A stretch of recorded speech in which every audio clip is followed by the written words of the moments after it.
so glad you're here today to check out another video. If you haven't checked out any others in my channel here, I hope you take some time to look around. I've got some good stuff. And if there's things that you see that you don't see that you would really like me to talk about, please let me know. I'd love to hear from you. Today we're going to talk about the one most important way that we can revolutionize the education system. This is for you if you're a parent or if you're an educator, career development professional working with teens. There's one thing that you can start doing today that will have ripple effects and make waves of change in the education system. All right, are you ready to hear what it is? Are you sure? Okay, here it goes. Build relationships. It's not a want moment. It's important. It's the foundation for everything that you want to do with the kids in your life. And let me tell you why. First, you need to know I've been in education since 1991. All I've ever wanted to be is a teacher. I have been involved in the education process my whole life. I know this system inside and out as a parent, as an educator, and now as an education coach and consultant. I see it from all perspectives and I get this. And the one thing that has remained consistent is that educators who have a relationship with their kids have better test scores, have better classroom management, have a better time teaching, and last longer in the profession. I got to tell you, this is where it is, right? And this means it's not about you not, teaching your subject. That's important. My goodness, they have to learn the English and math and science and history and all that stuff, right? PE and all that. They have to learn it. But the idea here is how we go about teaching that material is valid. And here, parents, I want you to listen to something, right? How you interact with your child outside of school, how you represent the teachers in your child's world and the responsibility your child has to complete the assignments and do the work matters. Because the relationship that you have with your children about school and their teacher impacts how they have a relationship with their teacher. And you know what I mean. If you complain about a teacher all the time, about how you don't like them or they don't like your kid, what does your kid start doing? Disrespecting the teacher. They don't like the teacher. They don't do their work. They shut down. Well, that's a detriment for the kid because now they're not learning the material.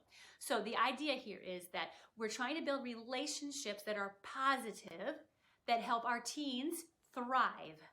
That's the goal, right? That's the whole point of education, is to equip students to be successful in this world. So if we can't effectively equip them to do that because we don't have a relationship with them, what's the point of teaching? That's what I'm after today, right? So the idea here is build relationships. And this does not mean you have to like every one of your kids. Trust me, there are many in my experience that I have not liked, but I've respected them all. They are all valid human beings that have a purpose and a function in this world that have potential to become amazing, even if I don't appreciate what that might be. Doesn't matter. It's not about me as their educator. My responsibility is to help them take risks, to help them want to learn the material, to help them identify the material I'm teaching them to their life so they find relevance. This is what teaching's about, is it not? So, building relationships with our teenagers in our world matters, right? And I see you got teenagers because I work with high school kids. So if you have a younger teacher, this still applies, right? If you have younger kids. All right. So how do we go about doing this? First, we acknowledge them. Look at them when they come in your classroom. Talk with them. Interact with them. Stand at the doorway. You've seen all the teachers with handshakes. I could never remember to do that. Don't become another teacher, become you. How do you want to interact with your kids? My kids used to come in all the time and I would never be at the desk or anywhere else. I'd be walking around, checking on them. How you doing? Calling them out by name. Hey, welcome to class. What's going on? How are you coming in today? All those kinds of things, right? So that's something easy you can do. The second thing is to listen to them, and they give you a lot of clues about what's going on besides what come out of their mouth. One, if they're not talking, that's a sign too. If they're sitting hunched over, if they've had their hood over, which they're not supposed to do, got their head down, they're falling asleep, that has nothing to do with whether or not they respect you. It has everything to do with what's going on in their world. So listen to that, pay attention to that, acknowledge that, and inquire about that.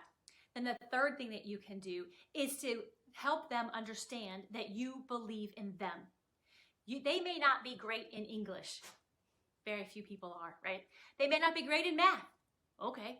They may not be fantastic in social studies, whatever. That's not their world. That's yours. You still get to call out potential in them. They may still be amazing. And if they're struggling in your class, hey, listen, I get that math is kind of a struggle for you. This does not mean that you're a failure in this world because you're not getting the grades you want. What this means is that math might not be your thing. That's amazing to be able to say to a kid, because when they hear that, they have permission then to take that risk to say, okay, it doesn't have to come down to me being a certain person. I'm not a failure. And this is what our kids struggle with all the time. So I want you to think about this as an educator, as a career development professional. What's one thing that you can do to build a relationship with the very next kid you come in contact with, and then keep doing it with each kid after that and each kid after that. And I promise you, that is going to make some massive changes. So I hope this helps. I would love to hear from you. Give me some comments below. Give me some questions below. Even if you are disagreeing with this, that's okay. Let's talk about this, all right? So I hope this has been helpful, and I will see you next time.